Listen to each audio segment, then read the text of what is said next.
It is early morning in the valley, still dark, and the cold has settled down low the way it does before the sun clears the ridge. You are standing in a plain kitchen with a wood floor worn smooth by 100 years of bare feet, and a single oil lamp is burning on the table.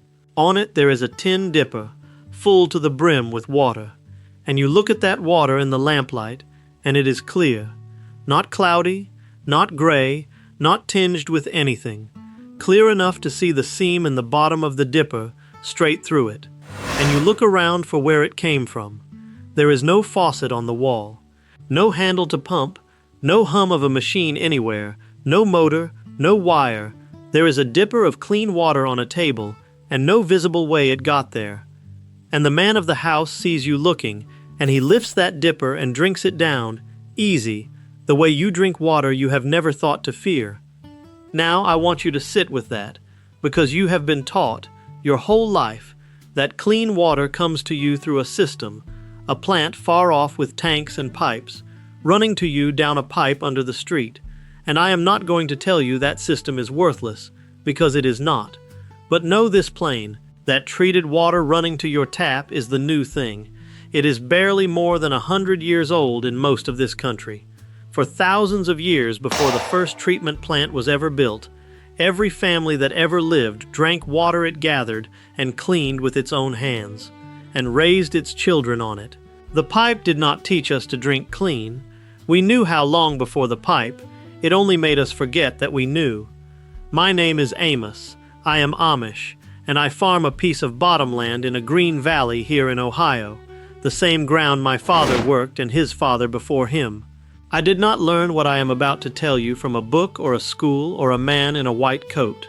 I learned it from my grandfather, who never in his life turned a tap and never once got sick from his water, and from my mother, who could look at a jar of water held up to the window and tell you whether it was fit to drink or fit only for the floor. And they learned it from the ones before them, back down the line farther than the names go. This is not knowledge I own. It is knowledge that passed through me on its way to you. Now understand what this is and what it is not. I have already told you, another day, how we catch the rain and keep it without a tank. That is the gathering. This is a different thing. This is not about where the water comes from. This is about how you take the water the sky or the ground or the creek gives you and make it clean enough and safe enough to hand to your own child. There are two halves to it. First, the finding the three good sources a family can draw from with no well drilled and no power running to a thing. And second, the greater half, the making clean. The settling, where you let the water sort itself. The slow filter of sand and gravel and charcoal, which is the crown of the whole business. The boiling, which is the one that never lies. And the keeping, cold and dark, and the old clay jar that keeps itself cold with no ice at all. And running through the whole of it is one hard truth about what is in water that you cannot see, and I will speak it plainly before we are through. So let me begin with the finest source there is, the one you would choose above all others if the land will give it to you, and that is the water that comes up out of the ground on its own, a spring, not a well you dig down to, but a place on a hillside where the water, having traveled slow and deep through the earth, comes seeping out into the light on its own. That water has been filtered already, by the whole hill, before you ever set eyes on it.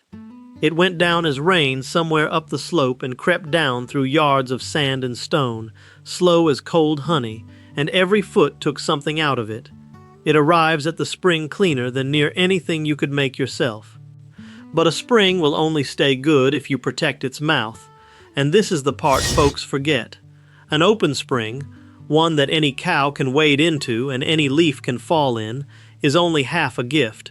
So what my people do is build the spring a house.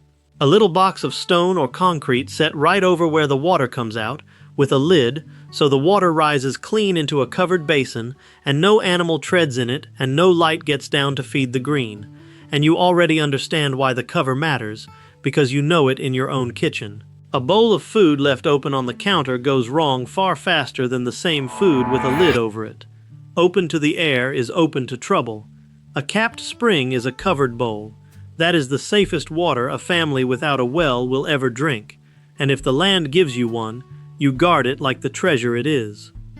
Now the second source falls on every roof in the world for free, and I have spoken of the catching of it elsewhere, so here I will speak only of what makes it fit to drink. Rain. Rainwater, when it leaves the cloud, is about as pure as water gets in this world. But it does not stay that way, because it has to land on something to be caught, and whatever it lands on, it picks up. It runs across your roof and takes up the dust that settled there, the droppings a bird left, the pollen of the whole spring. So rain is a clean thing that arrives dirty, and the trick is that the dirt is all on the surface, not deep in the water. Which means rain is the easiest water in the world to make clean again, because the trouble in it is trouble you can lift out. Catch it off a clean roof, keep the first dirty wash of the storm out of your barrel, and rainwater asks less of you than any water there is. Now the third source asks the most of you and gives the least freely, and that is the water that runs by open in the daylight, the creek, the stream, the running brook. And I put it last, and I want you to hear why, because this is where a careless man gets his family sick. A creek is alive and moving, and folks think moving water is clean water, and that is an old belief, and it is not a true one. That creek ran across the top of the ground to get to you. It touched every field it passed and took the runoff of every barn and pasture upstream that you cannot see. Cattle stand in it. It is the least protected water there is. Now a fast, cold, clear mountain creek running over stone, far above any farm, that is a fair source. But a slow, warm creek down in the flat where the land is worked, you treat as guilty until you have made it innocent. You never, ever drink surface water on faith. It is the water you must work the hardest before you trust it, and I will show you that work now. So let us begin the making clean with the simplest step of all, the one that costs nothing and asks only that you do the hardest thing a busy man can do, which is to wait, the settling. When you draw water that is cloudy or churned, or carrying the muck of a rain, you do not run it straight through your filter, and you surely do not drink it. You pour it into a clean crock and set it somewhere still, and you leave it alone. A day, 2 days, if it needs them. And while you are off doing your work, the water is doing its own. Everything in that water heavier than water, the silt, the grit, the fine mud, drifts slowly down and lays itself on the bottom, and the water above goes clear. Then you dip the clear water off the top, gentle, not stirring the bottom, and you leave the muck behind where it settled. And you already know this in your own body. Think of the last time your eye caught a bit of grit. You did not go digging after it. You closed your eye and held still, and in a minute the tears carried it down to the corner where you could lift it away clean. Your own eye settles out what troubles it by going still. That is all the crock is doing. Stillness sorts the water. The heavy falls, the clean rises, and time does the whole of the labor while you sleep.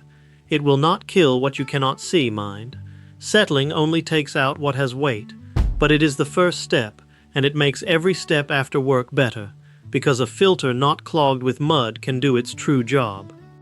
Now here is the crown of the whole business, the piece that does the real work of cleaning, and it is a thing you can build with your own hands out of a barrel, and 3 things the creek bank will give you for nothing. The slow filter. You take a clean barrel, food grade, and set it up on a stand with a spout down low at the bottom. And inside it you build the earth over again, in layers, from the bottom up. Over the spout, a bed of coarse river gravel to hold everything up and let the finished water pass out. On top of that, smaller pea gravel. Then, and this is the heart of it, a deep bed of clean sand, washed until the water runs off clear, a good foot or more, packed down. And above the sand, a bed of hardwood charcoal, burned in a covered pit, crushed up. And you pour your settled water in at the top, slow, and it works its way down through the charcoal, the deep sand, the gravel, and comes out the spout at the bottom changed. Now I want to tell you why the sand does what it does, because this is the marvel of it, and it is not what you would guess. You would think the sand strains the water like a sieve, catching the dirt between the grains. It does a little, but that is not the real work. The real work is that the water has to travel the long way. Down through a foot of packed sand, it cannot fall straight. It has to wind around every single grain, a journey 1,000 times longer than the foot it looks like. It goes slow and crooked, and all that slow, crooked traveling gives the water time to give up what it carries against the sand as it passes. And here is the greater wonder, the part the old folks knew without a word of science for it. After that sand has been running a week or two, a living skin grows on the very top of it, a thin, fragile film of tiny living things too small to see. And that living skin is the true filter. It feeds on the very things in the water that would make you sick, taking them out as the water passes through. The sand is the bed, but the living skin is the worker, and it is why we call it a slow filter and never rush it, because rush it and you tear the skin and it cannot do its work. And you already carry a slow filter inside your own body, and you have trusted it every day of your life. Your own gut, the long winding road of it, coiled up so a few feet of you holds yards and yards of path. Your food does not drop straight through you. It travels slow, the long crooked way, and all along that road a living lining takes what your body needs and holds back what it does not. Nature learned long ago that to clean a thing passing through, you make the road long and slow and line it with life. The sand filter is your own gut, built out of a barrel. That is why it must never be hurried. Now the charcoal above the sand does a different job, and a fine one. The sand and its living skin take out the things that would harm you. The charcoal takes out the things that would put you off. The bad taste, the smell, the faint muddiness of flavor that even clear water can carry. Because charcoal, burned right, is riddled through with more tiny holes and hollows than you could count in a lifetime, so a small lump has a hidden surface bigger than a table, and all those hollows catch and hold the fine stuffs that carry taste and odor. It does not strain them, it grabs them and keeps them. Folks have laid charcoal in the bottom of a water barrel for as long as there have been barrels, to keep the water tasting of nothing at all, which is exactly how the best water should taste. Now I need you to hear the next one above all the others, because it is the one that never fails and never lies, and it is the one you fall back on whenever there is a doubt in your mind. The boiling. You bring your water to a hard rolling boil, a true boil, big bubbles breaking the whole surface, not just a steam and a shiver at the edges, and you hold it there, rolling, for 1 full minute by the clock. And if you live up high, in the mountains, where the water boils cooler and lazier, you give it 3 minutes to be sure. That is all. Let it cool, and it is safe to drink. And here is why the boil is the one you can always trust, when a filter might fail you. Everything in water that can make you sick, every one of the little living things too small for your eye, they are alive. And being alive, they can be killed by heat. When your child takes a fever, and the body runs itself hot, it is the body burning the sickness out, cooking the invaders in a heat they cannot bear. A fever is your body boiling its enemies. When you boil the water, you are giving that water a fever, a heat so high and so long that nothing living in it can survive to reach your child. The filter takes things out. The boil kills what is left. And where the filter can clog or crack or be built a little wrong and you would never know, the boil is dead simple and dead certain. Bubbles you can see, a minute you can count. There is no faith in it, only heat and time, and heat and time do not lie. Now the last of the making clean is the keeping, because water you have cleaned can go wrong again if you keep it careless. And this is where the old jar earns its place. Once your water is clean, you store it cold and dark, in a covered crock, down in the cellar or the spring house, out of the light. Because the two things that let the green come back into standing water are warmth and light. Take the light away with a lid and a cellar, take the warmth away with the cool of the ground, and clean water will keep sweet for a good long while.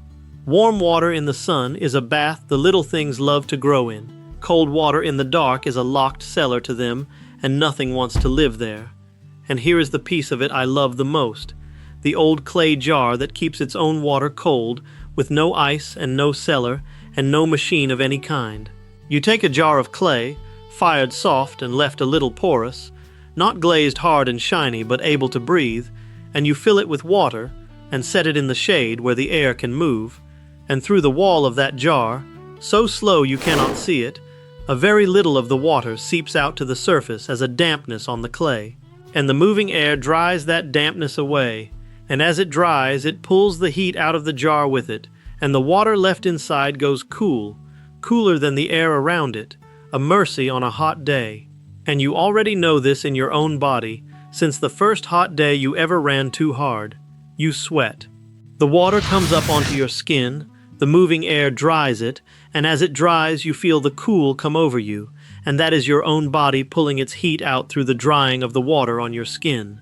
The clay jar sweats the very same as you do, and cools itself the very same way, the oldest cooler there ever was, running on nothing but shade and a breeze.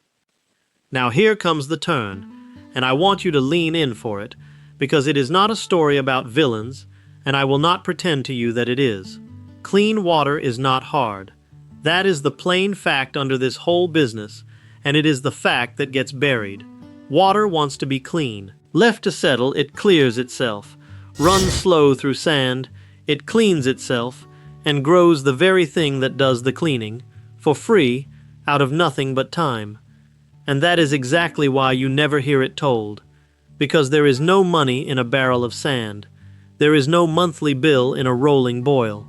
A thing a family can do for itself, once, with the gravel from its own creek, has nobody who profits by teaching it, and so it goes quiet, not because a man hid it, but because nothing in the whole clanging market had a reason to say it out loud.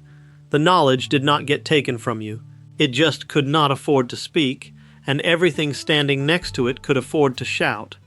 Now I need to stop and speak to you plain for a moment, the way my grandfather would have, because this is water for your throat and the throats of your children, and there is no subject where I need you to trust me more than this one. I would rather you trust me than be impressed by me, so hear this clean. That filter of sand and gravel and charcoal is a good and true thing, and I stand by every word I told you of it, but hear its limits, because a half-truth here can hurt the people you love. The filter takes out the mud, the grit, the cloudiness. It takes out the bad taste and the smell. It takes out a great deal of what would harm you through that living skin on the sand. But I will not stand here and swear to you that a homemade barrel of sand kills every last thing in the water that can make a body sick. It does not. There are things too small even for that living skin to catch every time, and you cannot see whether it caught them or not, because the water comes out looking clear either way. Clear is not the same as safe. Clear is only clear. Clear water can still carry what lays a family low.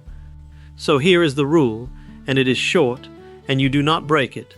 If the water came from a spring you have capped and protected, from the deep, clean earth, that is your safest water, and many a family has drunk such water straight for generations. But any water that ran across the top of the ground, any creek, any stream, any pond, any rain off a roof you are the least bit unsure of, any water at all that you cannot be certain of, you boil it. You run it through your filter first if you like, to clean it and spare your kettle, and that is good. But then you boil it.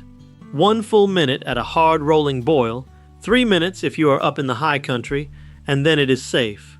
The filter is for the mud and the taste. The boil is for your life. And when there is any doubt in you at all, any doubt of any size, you do the thing that costs almost nothing and settles everything. You boil it. Doubt is cheap to answer and dear to ignore. When in doubt, you boil. Do not forget it. When in doubt, you boil. So let me set the whole of it in your hands now, all together. The 3 sources first. The capped spring, water cleaned by the whole hill before you touch it, kept under a lid so no beast and no leaf can foul it, and that is your safest water.